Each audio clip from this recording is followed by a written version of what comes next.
sort of films that I've watched, my best films. I did the ones about the albums and music artists that I've really liked in the past. In this episode, or in this sort of one part, however many, depends how long I want to make this video. I want to do. I want to talk about sort of music that I've really enjoyed in the past. Movies I've really talked. I can't speak. Movies I watched a lot, whether it was as a kid. Movies that's really like, I don't want to say shaped me because I don't think movies can really shape me, but just stuff that I've really enjoyed and I hold like at the top level, and I will happily just rinse and repeat, watch it all over again. But I need some Pepsi because you know me, Pepsi addict. I am recording a lot of videos over the past sort of day or two, which is why you'll see me wearing this jumper a lot. It's not just because, well, it is just because I like wearing this jumper, to be fair. It's arguably my favourite jumper. Apologies for that.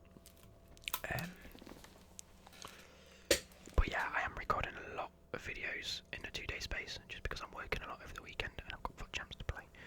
You know, stuff like that. As I've said, I'm working a lot over December, so trying to get stuff recorded is a bit of an issue at the minute. So if you see maybe a couple of similar things or whatever, I might do another one of these afterwards where I talk about footballers. I've done one before, but never in like the biggest of detail.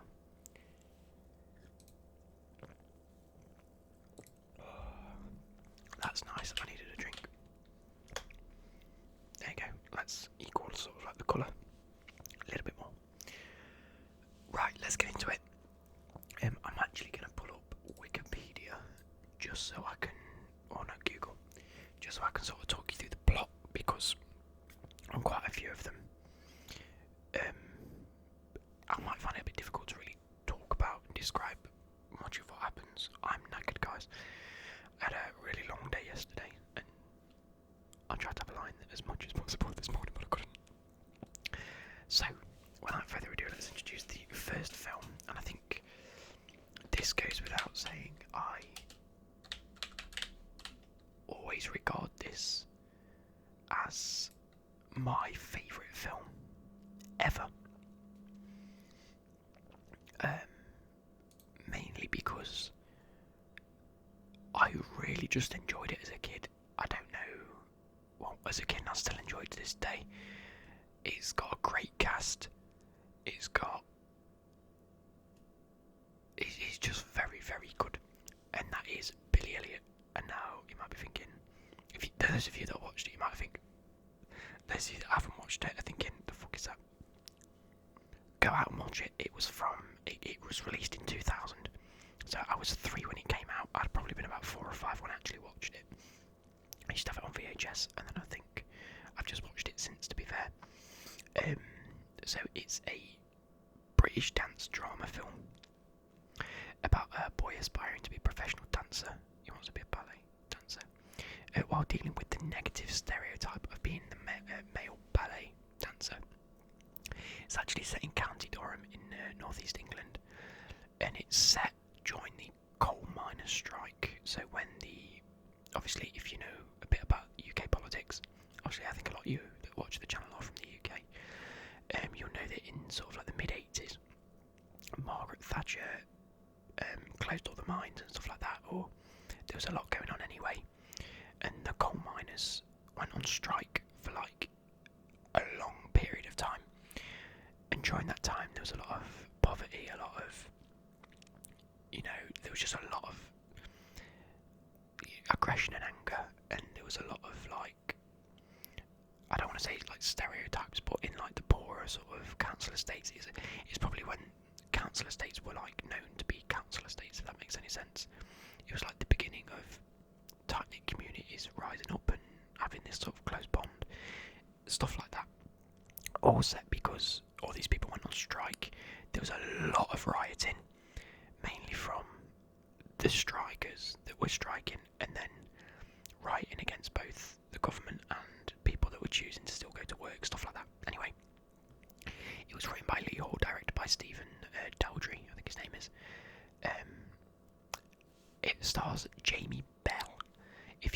knowing what other films has he been in, because he's a very well-known actor nowadays.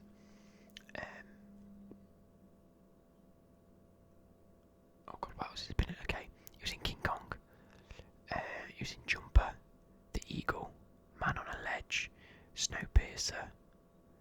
He's in Fantastic Four. He was in Rocket Man most recently. But yeah, he's been in a lot of big films. But this was his first ever role in a film. At the age of 11. Was he 11?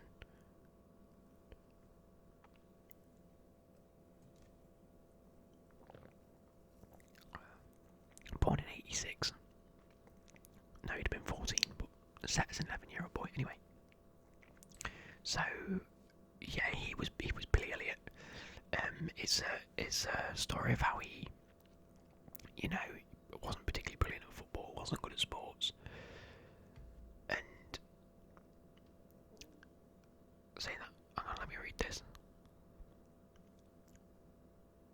Yeah, so he goes and I think he takes his sister or a friend that he really likes to his ballet class, and then Julie Walters, who plays the dance teacher, what's her name?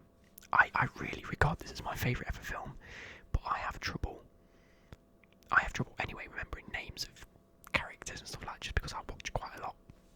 Anyway, Julie Walters plays the dance teacher, Sandra Wilkinson, which makes more sense. And she goes, "Come on, Billy, put your shoes on." And he's like, "What?" And she's like, "Put your shoes on, you're joining in," sort of thing, because the friend that he likes, or whatever, I think that's right, is her daughter.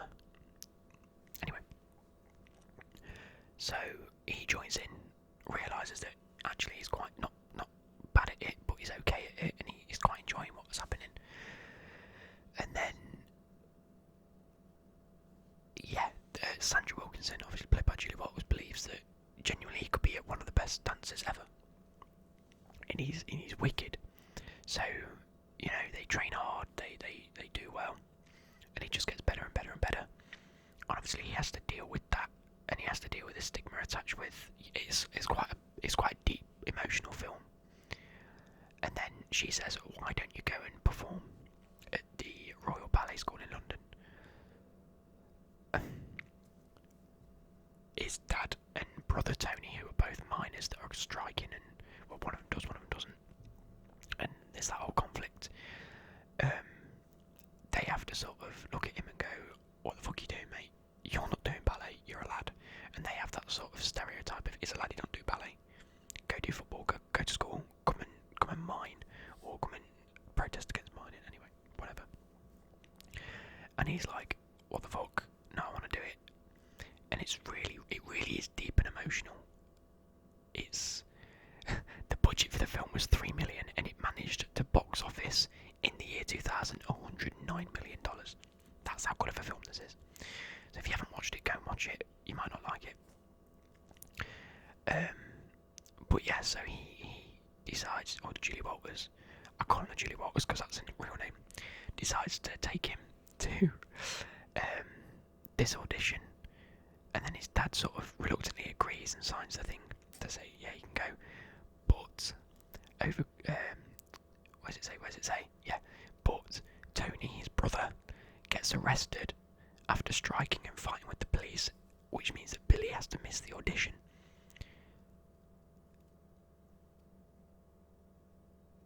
Yeah, anyway, over Christmas, Billy then learns that his best friend Michael, not the person that he fancies, Michael, is gay.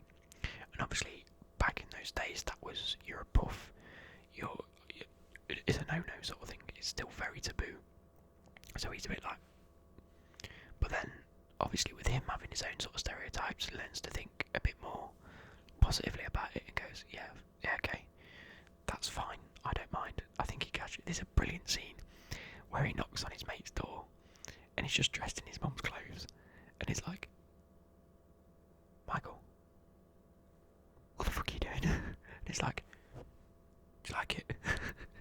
It's a brilliant sort of scene. I'm not sure if that's the word for word. I haven't watched it in a while. I might have to watch it this afternoon. But it's such a brilliant scene.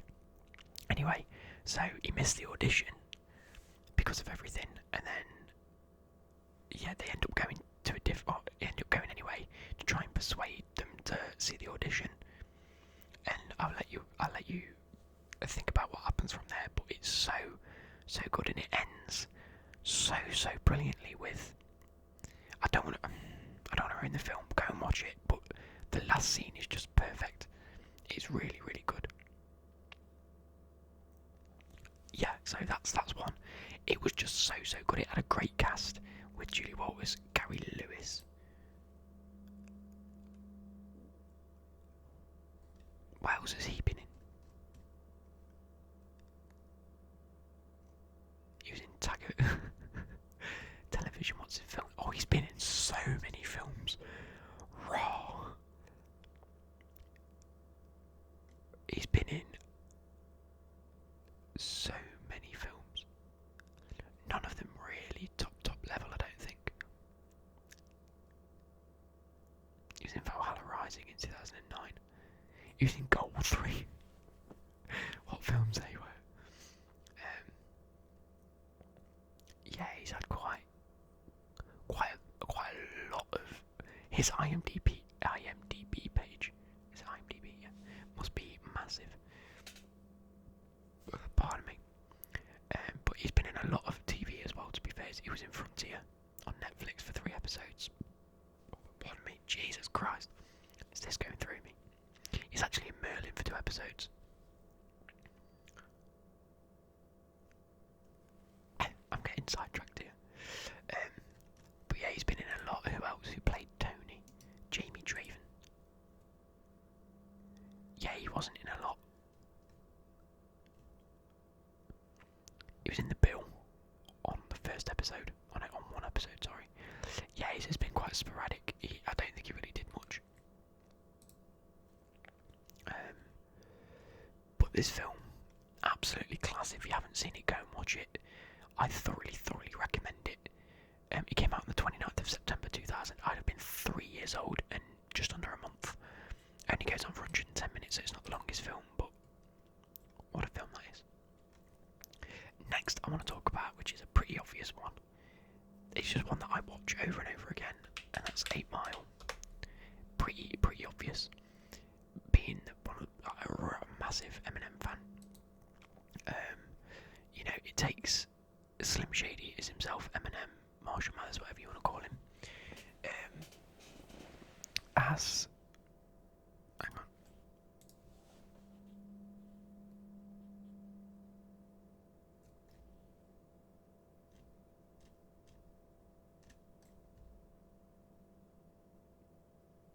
No, sorry. Yeah, so it follows the sort of the build up to Eminem's life. It's not 100% accurate, nowhere near, but it shows like this B-Rabbit, obviously Eminem, Jimmy Smith Jr., because he didn't use his real name, in 1995 in the middle of Detroit, coming from a very poor family, struggling with drug addiction. He lives in a trailer park, has an alcoholic mother, his young sister Lily, blah blah blah, boyfriend Greg, who he used to go to school with, is his mum's boyfriend. A guy called Greg that he used to go to school with his mum's boyfriend, and then, yeah, but what he wants to do is try and battle rap, try and, progress his way through in terms of rapping, try and hold down a job. He gets involved with, his mates, and he sets houses on fire, and it's a mad film when you think about it. But it's another one that's very like, I don't know, I suppose both of these have been very true and down to earth sort of films in terms of it really shows the struggles of 2 completely opposite communities. You had the like American Detroit sort of trailer park life where you work in a factory earning probably minimum wage, I think he was on. He wants to sort of record some albums, whatever, whereas in the UK, obviously Billy Elliot showed, the mining strikes and growing up on a council estate, all them sort of stereotypes. But anyway, it starts off with him being on a rap battle, and he chokes completely, throws up. This obviously had Lose Yourself as its like main title song, which really like progressed the film a little bit. On the music, it sort of did both wonders.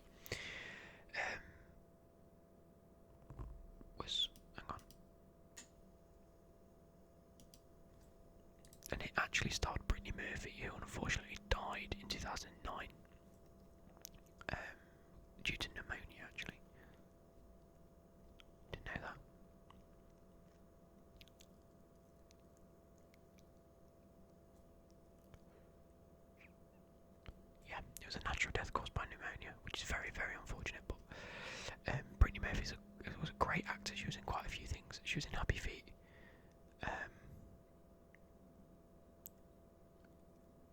Yeah, and obviously 8 Mile. Anyway, came back to the film. So he wants to do rap battle. Him and his mates have a good laugh and a joke, and then you see sort of Eminem's sort of ability to freestyle a little bit and think up lyrics on the spot, and it's just such a sick film. You've got Exhibit as Mike, the male lunch truck rapper. There's so many like good people in here, like top level like rappers, along with other many like different actors in it. So Meggy Pfeiffer, is it Meggy Pfeiffer? Meeky Pfeiffer? What else has he done? I haven't really seen him about, unless I've not. He was in Divergent. What? You know what? I've never even noticed that he was in Dawn of the Dead.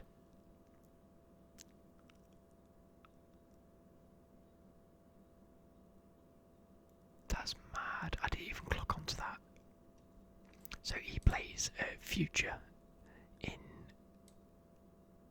8 Mile. Obviously, Future now an actual rapper. Probably, I don't know. Anthony Mackie, of course. Anthony Mackie played Papa Doc. Anthony Mackie, you know, from the Marvel series, he played Guy with the Wings. I can't think of his friggin' name. Falcon, of course it's Falcon. Guy with the Wings, of course it's a Falcon. He's been in so much as well, by the way. Anthony Mackie has since. Was that actually his first film?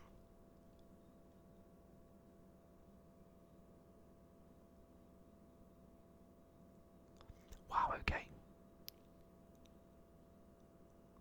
So his first ever film was 8 Mile. That's such a good start. Mate, he really paved his career anyway. But then you've got Proof. Again, obviously, unfortunately, died in 2006. Hit a lot of rappers' hearts with that. But then... Oh no, I've got rid of 8 Mile.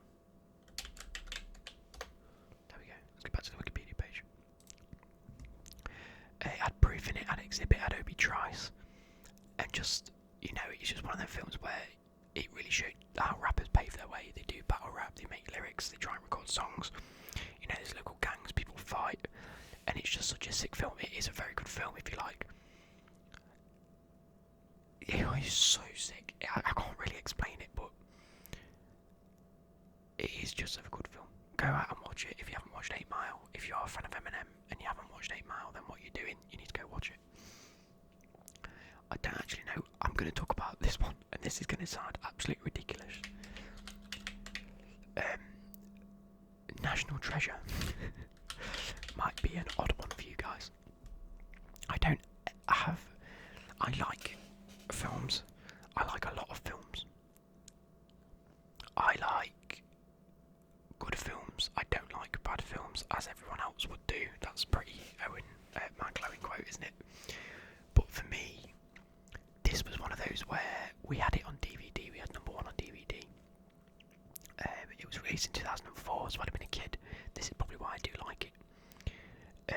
And it's just like a treasure hunt in it, but it uses relatively sound logic. It's not the case of I found a map and I'm going to go out and look for treasure.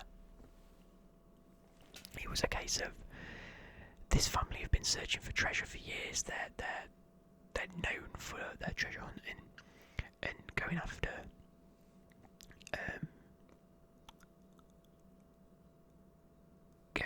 like these big sort of stories and things from history. So National Treasure, 2004 American adventure film, released by Walt Disney Pictures. It was a Disney film, but it was one of the. It's not an animated film. It's a proper film. Sure. Yeah. Anyway, so his character is Benjamin Gates, who is a predecessor to, you know, Benjamin. Oh no. Is it Benjamin Franklin? Yeah. That's why it's called Benjamin Franklin Gates. Anyway, he's played by Nicolas Cage.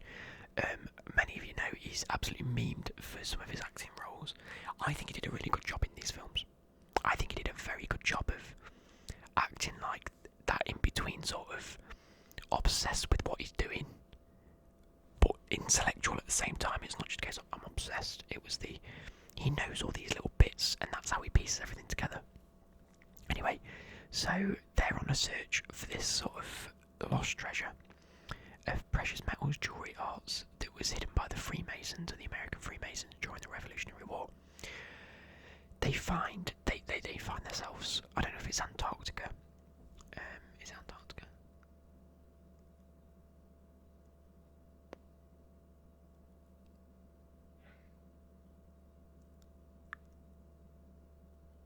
Yeah, no, the Arctic. Okay, the Arctic. They're in the Arctic. Which is Antarctica? No, it's the top. It's the North Pole. Arctic. Anyway, so they find a lost ship called Charlotte. As obviously he knew. Starts with a little clue hidden by his great grandfather, joined a long time ago, where one of the Freemasons and the founding fathers said the secret lies with Charlotte. His dad's sceptical about all of this because, you know, there's been generations after generations that have tried to find it, so his grandfather's not looked for it. Benjamin Gates wants to look for it, carries on with this clue, and finds a ship called Charlotte in the Arctic where it said it was supposedly landed.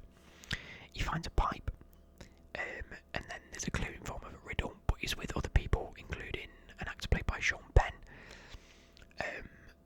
who they all go together and he's like, yes, it's sick, we found another clue. And then Sean Bean, his character says, hang on, you said that the treasure was in Charlotte, and we've been looking for this treasure for like the past couple of years, why haven't we got it? Benjamin Gates then says, look, I said the secret lies within Charlotte, it's another clue, we've got to keep following this.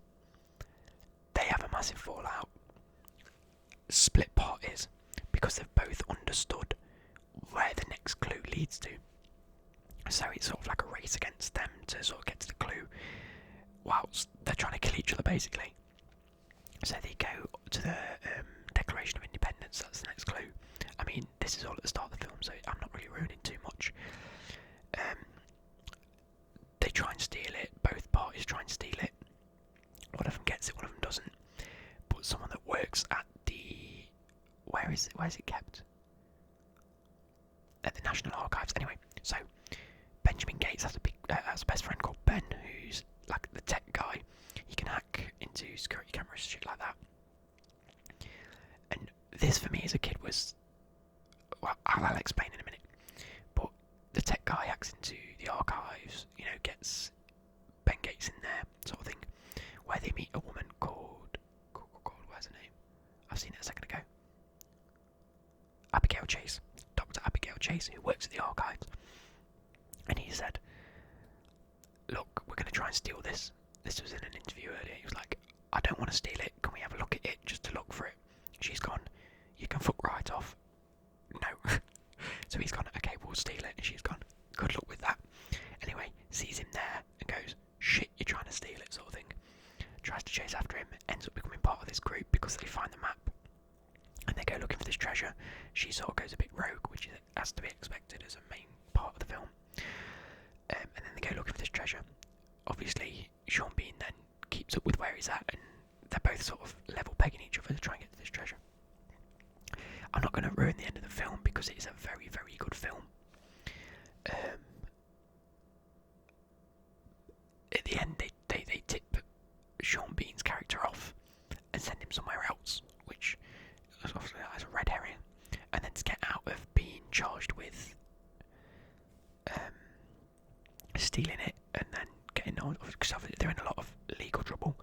They've got the Declaration of Independence and they've stolen it and they've, you know, tried to kill each other. So to get out of that, they've asked for clemency. They'll give up the declaration again, but they can pin everything on Sean Bean instead because they found this treasure and they'll give him a bit, I don't know. That all gets good. There's a lot of plot twists in there. make it such a better film. I probably described it a little bit wrong, but there is a second follow-up to this where they follow a different treasure and they get to meet the president.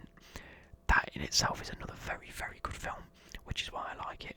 There was talks of a third years ago. It's not going to be made, as far as I'm aware. If it does, I'll be buzzing. But the reason I really like this film is because, as a young boy, it's very hard to find Disney films that were just good for kids. A lot of them were aimed at girls. There was like Disney princesses, obviously. This one, it was sort of like there's a treasure hunt. But secondly, I loved history. I was a big like history fan as a kid, which didn't bode well because my memory is wank. So I can't remember half the shit I learned as a kid, but I just know that I like looking back at things and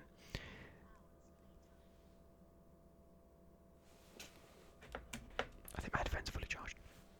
Yeah, I like looking back at things and seeing how things have developed, how things have changed. You know, I did history at A level. I was a fan of that. That's my only A level I genuinely got. So I was, you know, this film was like everything that I liked as a kid. You know, treasure hunts, wild goose chases, mixed in with a bit of history, mixed in with a bit of action. It was the perfect sort of trifecta of things for me to really enjoy. And that's why I like this. Then I went to see the second one in films. In film. I went to see the second one in cinema when that came out. And that was called National Treasure Book of Secrets. This was trying to find a book that's supposedly written by every president. You know, it gets passed down from president to president about this other hidden treasure. Still got Nicolas Cage. Still got Justin. What's Justin Bartha been in since? Of course, he was in The Hangover. I'm an idiot. He's in The Hangover, Part 2 and Part 3. It's Doug. He plays Doug. Was Driven any good? I don't know. But he's been in quite a bit, to be fair to him. And then you've also got, so Diane Kruger played Abigail Chase, who's obviously been in, what else has she been in? Inglourious Bastards. She was in, I'm trying to find things that I've actually watched.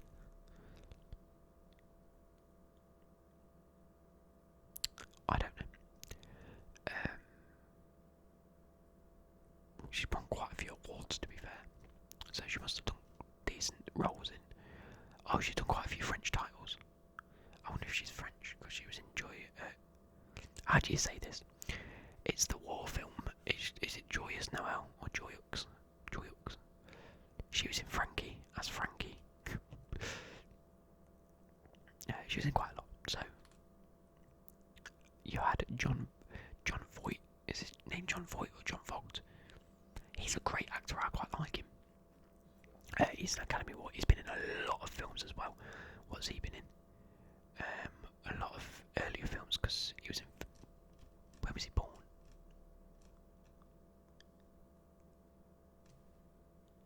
Born in 1938.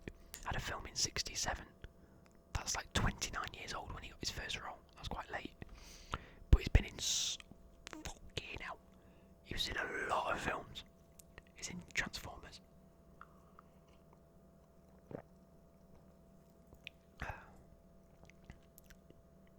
He hasn't been in too many recently, to be fair. But he's getting older. He was in Tropic Thunder as himself. That was pretty sick. A film that featured Robert Downey Jr., Jack Black, Ben Stiller, and all these sick things. And he plays himself. That's how good this guy is. Oh, of course he was in Tomb Raider. He was Lara Croft Tomb Raider's dad. He was in Zoolander. But he's also been in a lot of television as well. He's in 24. He was in, what other things have I watched? He's in Seinfeld. He was himself in Seinfeld. Imagine going into Seinfeld and being yourself. That's how good of an actor this guy is. And he's won fuck tons of Golden Globes, another Golden Globe, Emmy Awards, Film Critics' Choice Awards, Academy Awards, another Golden Globe. So many awards, and he's always got Best Actor. So yeah, that's how good he is. He's in it. He plays the role quite well of being that skeptical dad that's gone, look, we've looked for this treasure for generations.